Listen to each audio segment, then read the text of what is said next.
तो दोस्तों कैसे हैं आप लोग का फिर से स्वागत है हमारे एक और न्यू मिनी ब्लॉग में। तो दोस्तों दिन की हो गई शुरुआत। हम जा रहे थे दुकान में मैगी लेने, फिर देखा कि दरवाजे पे हमारे फूल वाले ने फूल टांगे तो उसको व्यवस्थित रखा। फिर हम पहुंच गए दुकान पे जहाँ से हमने मांगी मैगी, परंतु उसके पास थी यिप्पी, तो हमने ली यिप्पी और अब हम आ गए घर, जहाँ फिर हमारी मम्मी ने हमारे को यिप्पी बना के दी और हमने खाई।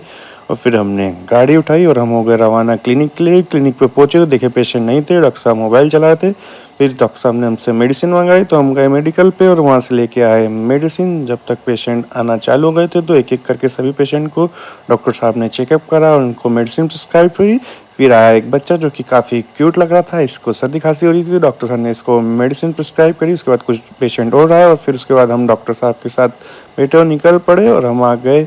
तो रास्ते में लगा था फाटक और ये निकल रही थी ट्रेन निकलने के बाद फिर हम आगे बढ़े तो हम पहुँच गए लवकुश चौराहा, जो कि ये चौराहा काफ़ी यूनिक है क्योंकि इसके नीचे ब्रिज है, इसके ऊपर ब्रिज है और बीच में चल रही है मेट्रो, जो कि काफ़ी यूनिक लगता है। तो फिर हम हमारे सब देखने के बाद पहुंचे पेट्रोल पंप, जहाँ पे हमने डलाया पेट्रोल और हम बढ़ गए आगे क्योंकि डॉक्टर साहब को देखने जाना था इनके लिए एक प्लॉट, और हम जा रहे थे प्लॉट देखने। परंतु रास्ते में ये नज़ारा काफ़ी अच्छा लग रहा था क्योंकि हल्की हल्की ठंड पड़ रही थी और फिर हमें रास्ते में मिला ये जानवर। हमें लगता था ये हिरन है, परंतु डॉक्टर साहब कह रहे थे ये नीलगाय है। तो दोस्तों आपको क्या लगता है ये हिरन है कि नीलगाय, कमेंट सेक्शन में जरूर बताइए। तो दोस्तों इनको देखने के बाद हम बढ़ गए आगे और हमको मिले रास्ते में पॉपकॉर्न, तो हमने खाए पॉपकॉर्न और ठंड में पॉपकॉर्न काफ़ी अच्छा लगता है। फिर हो गई शाम, शाम की हो रही थी हल्की हल्की बारिश, जिसके कारण हमारी पूरी गाड़ी हो गई थी गीली। तो हमने गाड़ी को किया साफ और हो गए रवाना क्योंकि हमको जाना था इलेक्ट्रॉनिक मार्केट, जहाँ से हमें कुछ सामान लेना था। तो हम आ गए सियागंज के होलसेल मार्केट में, जहाँ से हमने जो ज़रूरी का सामान था उस इस बैग में लिया और हम फिर हो गए रवाना।